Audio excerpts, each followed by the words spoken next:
Hello friends, today we are going to discuss a very important topic, that is India and COP2. As you might be knowing that a global conference is going on under the aegis of United Nations Conference of Parties, that is UNFCCC, to tackle the problems that is posed by the climate change. So let us discuss about what this Glasgow summit is about. So in the follow-up to the conference of parties, the 26th conference is organized at Glasgow, and before we go further, we will discuss what is the background of this summit. So the background lies in the Paris Agreement, that is COP21, held in 2015. We have already made a video on this that is available on our YouTube channel, and I'll also give the link that you can refer to about the prelude to the Paris Agreement, prelude to this Glasgow Summit. So let us discuss now what was there in the Paris Agreement. See, in Paris Agreement, it was decided by world leaders that in order to contain the menace of global warming and climate change, the countries of the world need to, limit the emissions in such a way that the global rise in temperature can be contained within 1.5 degrees centigrade from the pre-industrial times. So that was the aim at which there were several action points that were suggested during the Paris Agreement. First one is the nationally determined contribution. Another one is the climate finance. So this nationally determined contribution talks about a timeline by which the countries will achieve a net zero carbon status. Another is about climate finance. See, climate finance is a term that refers to the financing by the developed countries to the developing countries so that they can tackle the menace of global warming, and they can start making a transition from the polluting sources of energy to the non-polluting sources of energy. So in order to migrate from the coal-based and other fossil fuel-based energy sources to clean energy sources, the developed countries need to finance $1 billion to the developing countries annually, so that they can mitigate the climate effects, adverse effect of the climate change, and also they can start transition into the clean energy requirements. Another important concept is that the developing countries have been talking about is the principle of common but differentiated responsibility and respective capabilities. So this is one principle which is based on the notion. It is not exactly notion, which is based on the fact that the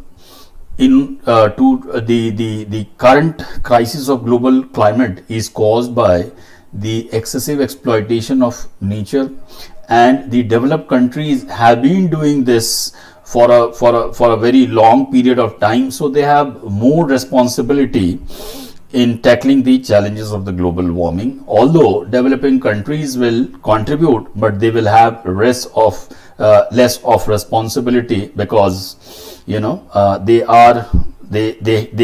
have the right to develop, and if they immediately migrate to the clean energy, that will hamper their development. So that is the meaning of CBDR and respective capabilities. And also the developed countries need to help in developing the capabilities of the developing countries, so that they can easily migrate from the polluting sources of energy to non-polluting sources of energy. Now, coming to the Glasgow summit, India is represented by Honorable Prime Minister Shri Narendra Modi, who have committed that India shall achieve net carbon zero status by 2070.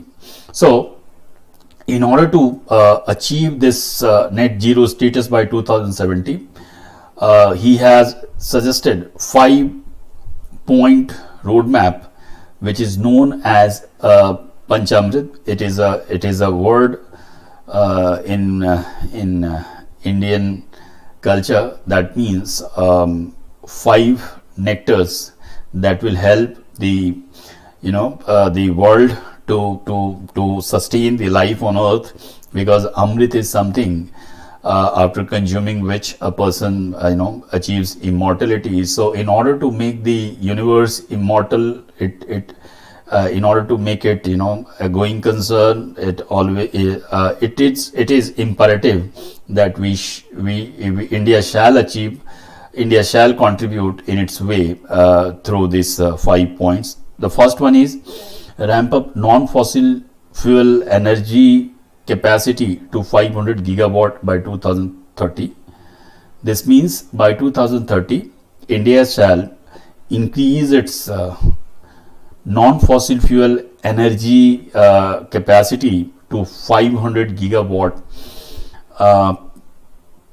Probably you might be knowing that India had already committed to the world that by 2030 India shall produce 450 gigawatt of this non-renewable energy. But now going further ahead, India now committing to the world that it will do its best, and by 2030 India shall build a capacity to produce 500 gigawatt of non-fossil fuel energy. Second one is to meet 50% of energy requirement from renewable energy by 2030. As we all know that India is a developing country, and we are also the third largest energy consumers because of our vast population and aspiring people.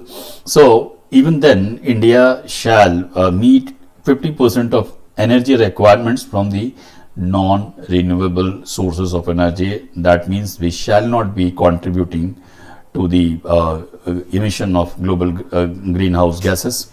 To bring down carbon intensity to less than 45% by 2030, that is, India shall in fact reduce this carbon intensity by 45%, and for that we have by 2030, and for that we have already putting a lot of emphasis on solar energy, that is a clean source of energy.